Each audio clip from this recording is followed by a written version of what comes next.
রহমানের কাছ থেকে ভারত কোনোদিন সহযোগিতা পাবে না। জামাতকে নতুন করে দিয়েছে হলো পিআর পদ্ধতি। ইলিয়াস পিনাকি সহ কিছু ইউটিউবার চেষ্টা করেছে যে মুক্তিযুদ্ধের স্মৃতিকে ভুলণ্ডিত করতে। মুক্তিযুদ্ধের স্মৃতি হলো বিএনপির স্মৃতি।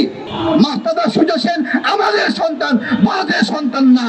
ইউএফটি ফার্স্টের সাথে ট্রেড করুন যে কোনো জায়গা থেকে, ক্যাম্পাসে ক্লাসের ফাঁকে, ঢাকার জ্যামে বসে কিংবা ঘরে বসে।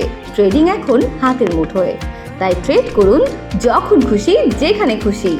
এনসিপির কেন্দ্রীয় নেতা নাসিরউদ্দিন পাটোয়ারি বলল, বাংলাদেশে ভারতের এক্সটেনশন দুটো দল আছে, একটা দল হলো আওয়ামী লীগ, আর একটা দলের নাম বলেছে জামাতকে।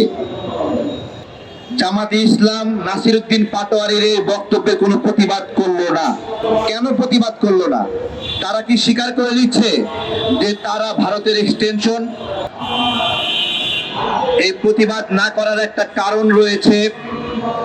28 আগস্ট জামাতের আমির বক্তব্য দেন যে ভারতের বন্ধুত্ব চাই, ভারতের সহযোগিতা চাই। ভারত অবশ্য শুধু আওয়ামী লীগকে দেয় নাই, জামাতকেও দেওয়া শুরু করেছে। জামাতকে নতুন করে দিয়েছে হলো পিআর পদ্ধতি। জামাতকে বলেছে, যাও তোমাদেরকে পিআর দিয়ে দিলাম, তোমরা পিআর নিয়ে এখন নাচানাচি করো। ভারত আমাদেরকে বিপদে ফেলার কোনো সুযোগ নাই। যদি আওয়ামী লীগের মতো কোনো দল থাকে তার মাধ্যমে বিপদে ফেলতে পারে, আর যদি জামাতের মতো কোনো দল থাকে তার মাধ্যমেও বাংলাদেশকে বিপদে ফেলতে পারে। যদি এই দুই জায়গা থেকে কোনো সহযোগিতা ভারত না পায়, তাহলে অন্তত তারেক রহমানের কাছ থেকে ভারত কোনোদিন সহযোগিতা পাবে না। কারণ এই বেগম খালেদা জিয়া গণতন্ত্রের মা, তার ভারতের প্রতি বিদ্বেষ এবং ভারতের প্রতি ব্যবস্থাপনার কারণে সংবাদ মাধ্যমে নিউজ হয়েছিল ভারতের পিঠে খালেদার চাবুক। আমাদের দুর্ভাগ্য কি জানেন? আমাদের বাংলাদেশে একটা ইসলামিক দল নাই শক্তিশালী, যারা স্বাধীনতার পক্ষের শক্তি। গত কয়েকদিন যাবৎ একটা গল্প ছড়ার চেষ্টা করা হচ্ছে যে মুক্তিযুদ্ধে 2000 মানুষ নিহত হয়েছে।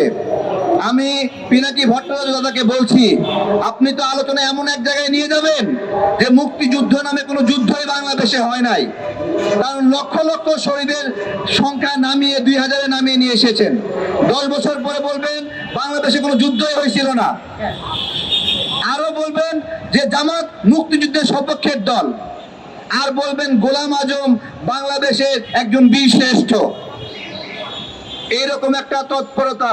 আমি জাতীয়তাবাদী দল বিএনপিকে বলবো, মুক্তিযুদ্ধের বিষয়ে কোন রকম ছাড় দিবেন না।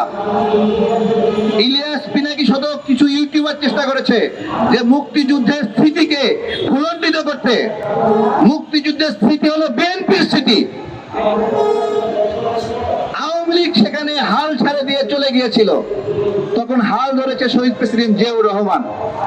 আপনারা ভালো করে দেখেন যে ব্রিটিশদের বিরুদ্ধে লড়াই, সেই লড়াইয়ে গান্ধী সাহেবরা তারা হলো অহিংস আন্দোলন করেছে, কিন্তু প্রথম সহিংস আন্দোলন শুরু হয়েছে চট্টগ্রাম থেকে। মাহতাদা সুজা সেন আমাদের সন্তান, ভারতের সন্তান না। আমাদের লড়াইয়ের কথা আমাদেরকে বলতে হবে। আমাদের লড়াইগুলোকে অপ্রাসঙ্গিক বানানোর ষড়যন্ত্র করা হচ্ছে।